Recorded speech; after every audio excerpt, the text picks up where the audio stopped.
Hey, everybody, we're live, and I want to thank everybody for joining me yesterday about my interview with Mike Jacob, who filed a lawsuit against athletics regarding Howard Terminal. I want to welcome back Derreck Johnson, who was formerly Oakland at-large candidate, Oakland business owner, and he's currently Oakland business owner, has always been Oakland business owner.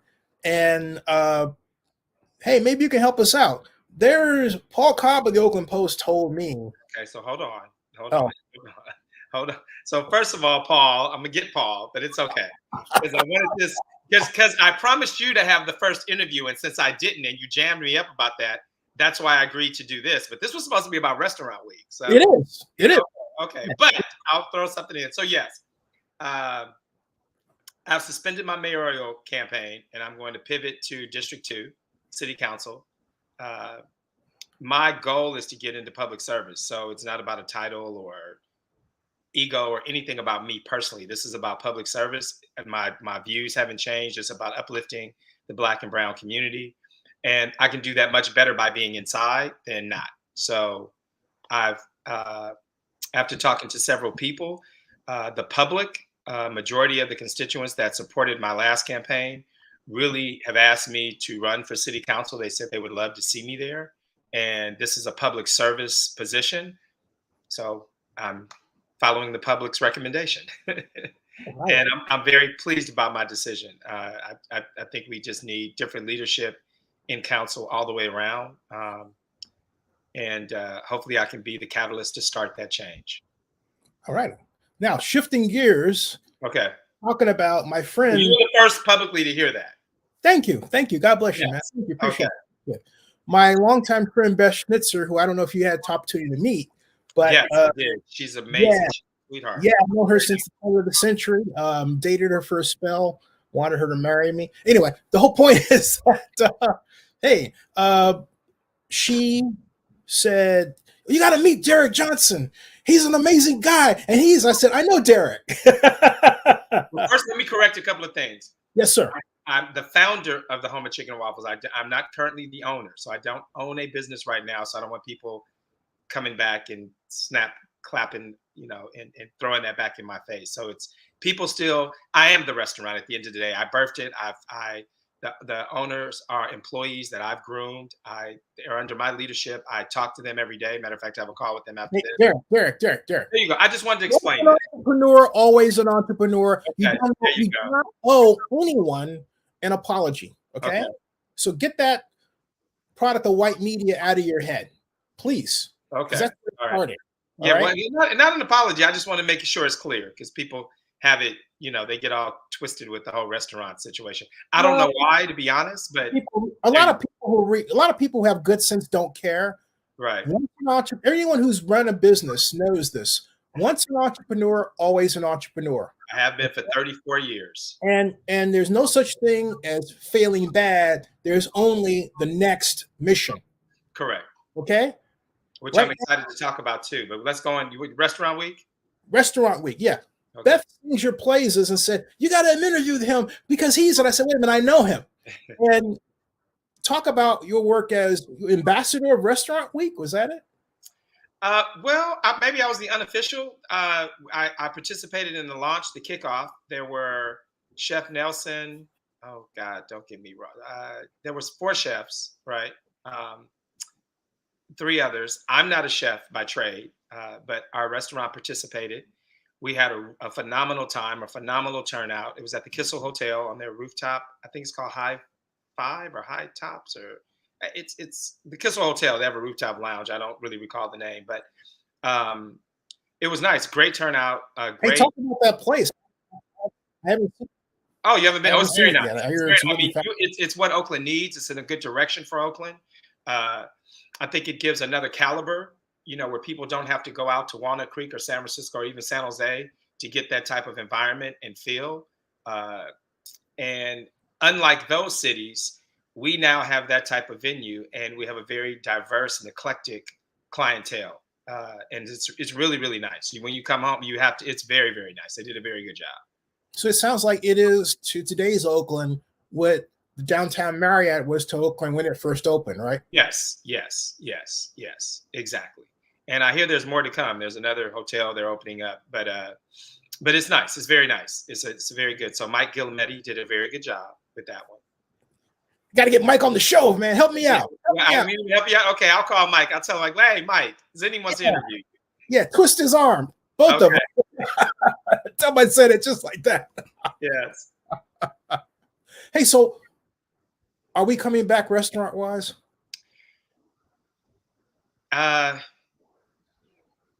Restaurants are taking a beating. The reason why I paused is because I think the nightlife in Oakland has come back, bars and clubs. Restaurants are still struggling. Restaurant Week did help. I talked to Peter, the CEO, Gamez. Yeah. Yeah, people did very well. I supported a lot of the restaurants. I went to Shakewell for brunch. I went to Shin, I think it's called Shinwa on San Pablo. Went to all these new names. I can't. The young lady with the indigenous American Indian Native American woman who has the kitchen, Wanape's kitchen, I believe, right by the Fruitvale. I went there. They had great specials, great food. We did well. People came in and supported. We had a brunch on the 26th. I think it was the last day before the end of Restaurant Week, and we had a great turnout. So, I mean, it's let's just say Visit Oakland, and Beth in particular did a great job of marketing, getting restaurants involved, making us feel involved in the city. Because I know you hear a lot of people say, was all this new and new people are coming in. Well, they did reach out to those of us that have been here for decades, providing jobs and a culinary experience to Oakland residents and others. And they got us really involved. I mean, the restaurants that they used were amazing. For the kickoff, the food was great.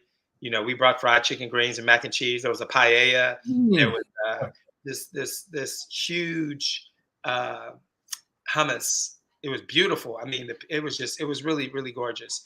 And then Chef Nelson did this kind of empanada, stew type of combination. So it was great. And I feel that the energy that Visit Oakland is putting in and the strategy that they're putting in place to really amplify Oakland food scene will help draw in more customers. I mean, at the end of the day, we just, we need more customers. And I know for us in particular, Jack London Square, that's who you need to get on this call is the people that lease Jack London Square. And why is it still empty? Because the only way to bring businesses down there is to fill those storefronts, right, in those retail spaces. And, we need it.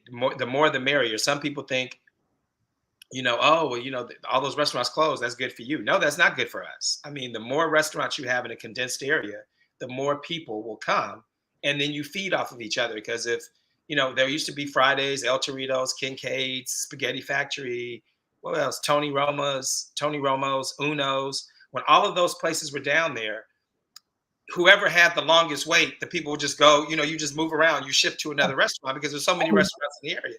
So we all benefited, right? Yeah. Hey, so the pandemic, though, you have to, count that as a reason, right? Yes, definitely count the pandemic as a major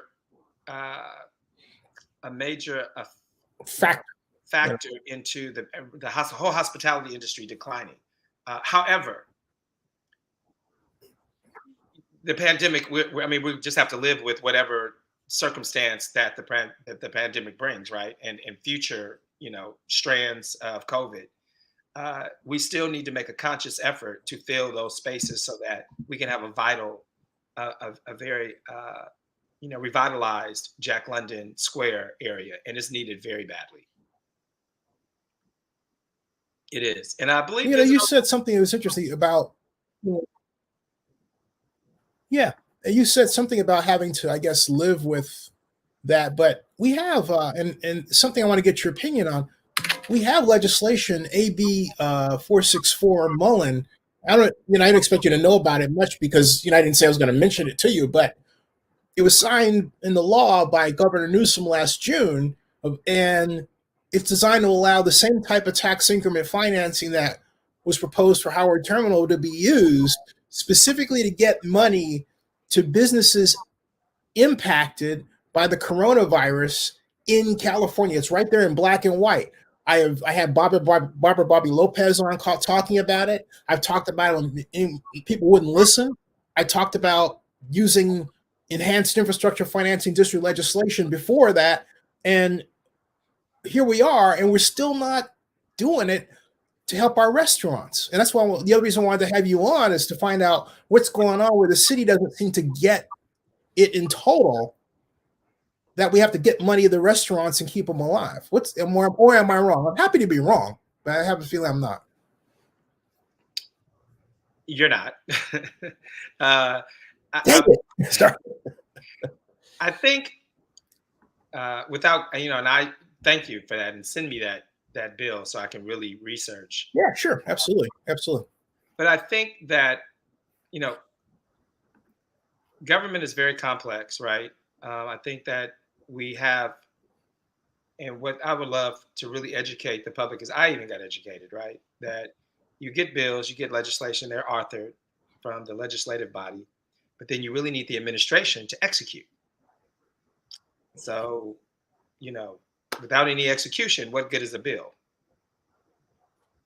And I think you find that in a lot of situations where maybe bills and laws and ordinances, there's so many authored, but can the executive branch and the administration of whatever jurisdiction, do they have the capabilities and the teamwork and staff and the, basically the capacity is what I'm looking for to execute?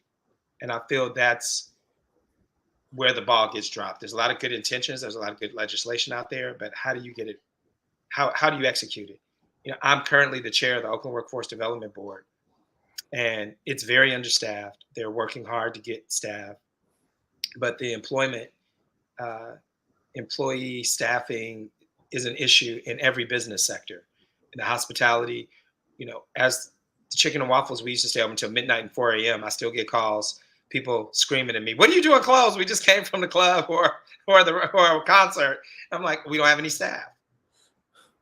I used to have 30 to 40 applications a week. If we have 3 or 4 a month, we're happy. And that's a rare if we get 3 or 4. We just not find people to work. So anyone saying that there's no jobs out there, that is very much false. There's plenty of jobs. I just think we have to figure out. What do you think the reason is? Why do you think that's the case?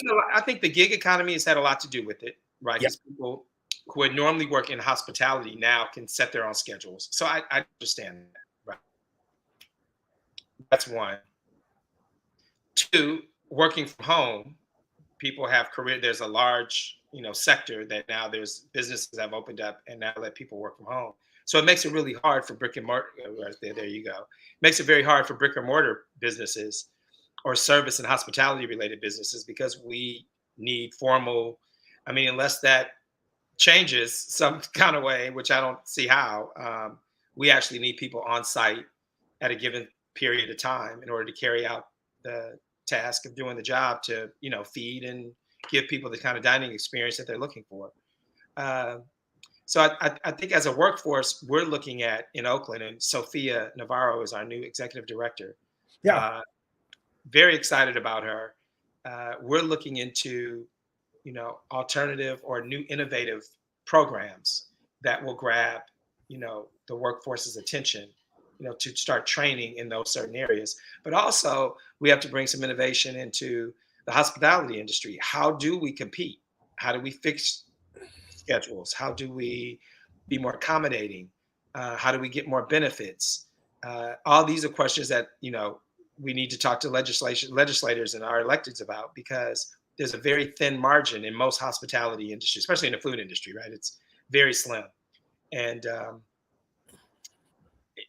we have to come up with some kind of way to save that industry, or, restaurants are going to be like dinosaurs. They're going to be extinct if we don't, do something fast. You're the first person I've talked to, and I have to basically explain where I'm at. I'm 3,000 miles away in Fayette County, Georgia, who did not point at the government for the reason. By contrast, I went to someone at Kroger here and just asked them why they thought there was a worker problem, he immediately said, well, you can stay at home and make money from the government. And I said, well, actually, they're cutting budgets. Yeah. I can show you the difference in, how people think about these things, right? But also how quick people are to point at government rather than your ability to make money making a video that goes viral or just or find some kind of job around the world and do it from your home. Look, right? Times have changed. Look at when I grew up with Blockbuster. Yep. You ask a kid what a Blockbuster is, they don't even know what that is. So, right. So, I just think that is just evolution. Times have changed, and we as a society got thrusted into this, COVID and this pandemic. So it really changed things at a, exceptional rate, much, much faster. And I believe that we have some catching up to do. Did being involved in Restaurant Week change how you're going to approach your political campaign? Did it inform you in any kind of way? No, not necessarily. Being involved in Restaurant Week made me feel hopeful that there are people that are hired in city departments. And let's get clear, Visit Oakland is an arm of the city, right? It made me feel hopeful. Peter brings a lot of enthusiasm. He has a lot of innovative ideas.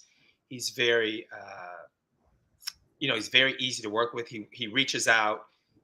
From my experience, he does not, and this is what bugs me the most, he doesn't overpromise and underdeliver. He very underpromises and overdelivers. He just said, hey, Derreck, would you participate in Restaurant Week? I want you to do an interview. Is it okay if you do the interview? Next thing I know, I'm doing an interview with Beth. I'm doing an interview for Channel 2. I'm doing an interview for Channel 5. I'm down at the Kissel Hotel. They're featuring us. So, and he did that for I think for a lot of the restaurants that were involved in the kickoff. But they also really did their best to highlight, everybody, all the restaurants in Oakland, and trying to get really encouraging, residents to come out and participate and keep these restaurants going. So from that standpoint, it made me feel good to work with a city organization or department rather, that, just had a positive vibe to it. It wasn't a lot of negative. When you talk about government and city departments, it's always negative talk and, a lot of lashing out, but those are human beings. They're people. It's run by people, and it's very hard work. It's extremely hard work. One of your political colleagues, Derreck Sue, says losing Lucas was a devastating blow to Oakland administration. It needed to create a redevelopment agency for Oakland to halt losing more Oakland businesses. And then he says Maria Aldretti, who is co-owner of Lucas with her husband, is missed. Well, Derreck, my namesake, I would have to 100% agree with you. There needs to be more execution and less talk and a lot more action when it comes to small businesses in the city. We are 63% of Oakland residents are employed by small businesses. And if we don't protect those, and a lot of those are restaurants, if we don't protect those and have some kind of grant or very low interest rate emergency that businesses can look to and go to, or just have the support. Like, I don't know the particulars around Maria's situation. I've just heard it's around like a leasing thing. And I just think it's insane for anybody right now to try to increase rent, taxes on anything, on anybody. Yeah. Right? It's just, it's tone deaf, right? I can't pay any more rent. If anything, I wish you would reduce my rent by $5,000. But, it's just, so, and like I said, I don't know the particulars of her particular situation, but I would think that after being in a space, because I think we opened the same year. I might be a year. I think we opened the same year. I mean, we were in business. We've been in business 18, going on 19 years. Mm-hmm. She's been around the same. But to have a tenant for that long. At the same time. Yeah. Yeah, have a tenant for that long and just not do anything to try to save that business is upsetting. And it doesn't show too much loyalty to a client. I know we got a hard stop at 2, so I got to take advantage of this little bit of sliver of time. Go ahead. How are you going to beat Nikki Bass? She's the only person on the ballot.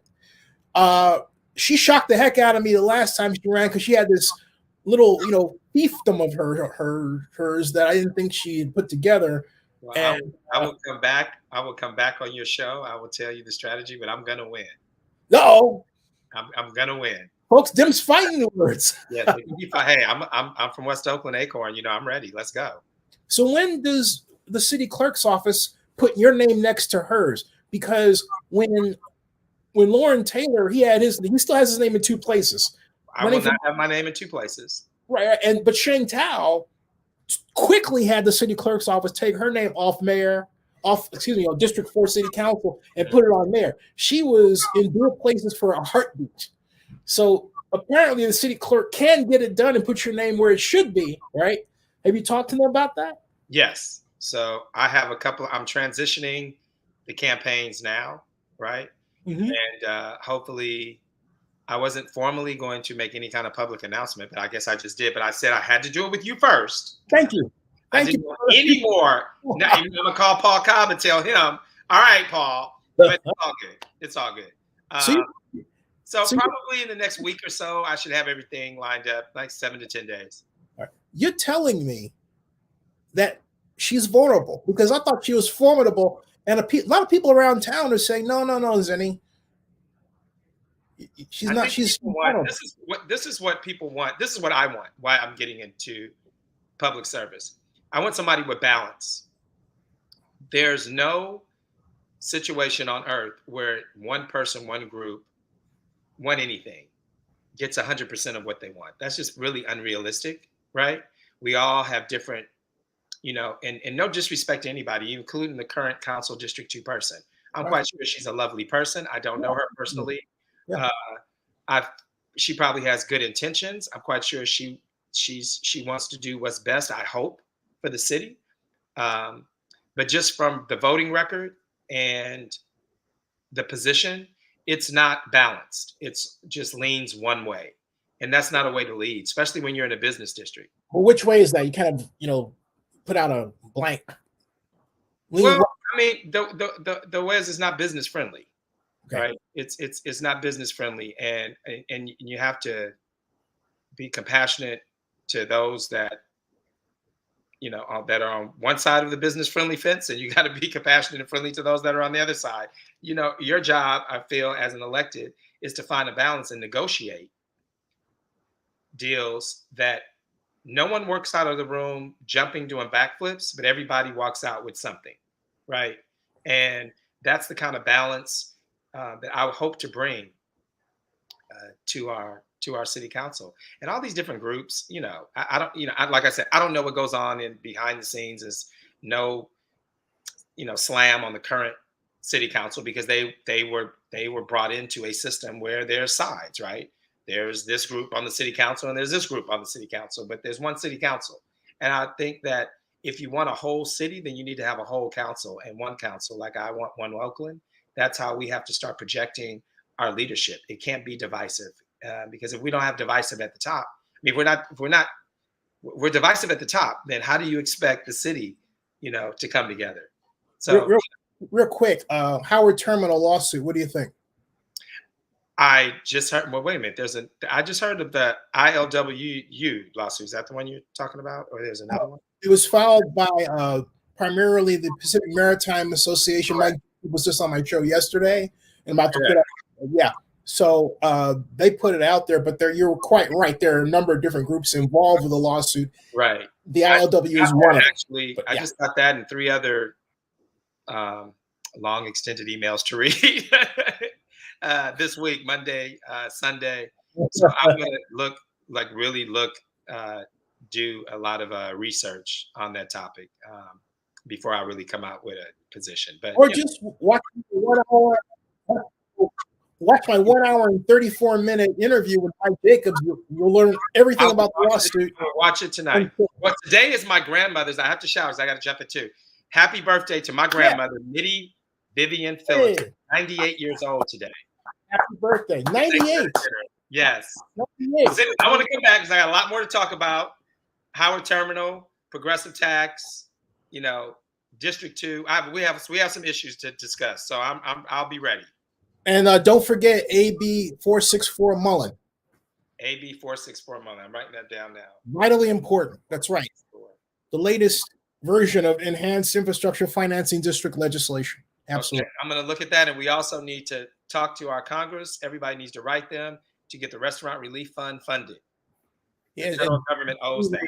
Oakland needs to create a new destination attraction. Oakland has sadly abandoned vision for the future. And then he says a new destination location also attracts new residents, began as a tourist. There you go. That's true. Derreck, I'm on you with that. Beth, the interview will be continued. Yes, hi, Beth. I love Beth. Derreck, I need to connect with Derreck. Isn't Derreck a mayoral candidate? Is he running? Is he not running? Is that the same Derreck? He's running. He's still running. Yeah, he's running. Derreck. Okay, so Derreck, reach out. Get my number from Zenny, or Zenny connect us. I got to jump on this call. I'm going to call you. Okay. All right. You all have a good day. Thanks, Zenny. All right, man. You got it, man. I'll see you. All right. Bye-bye. All right. Hey, by the way, folks, remember, subscribe to Zenny62 and bookmark oaklandnewsnow.com. That ends this broadcast. We'll be back.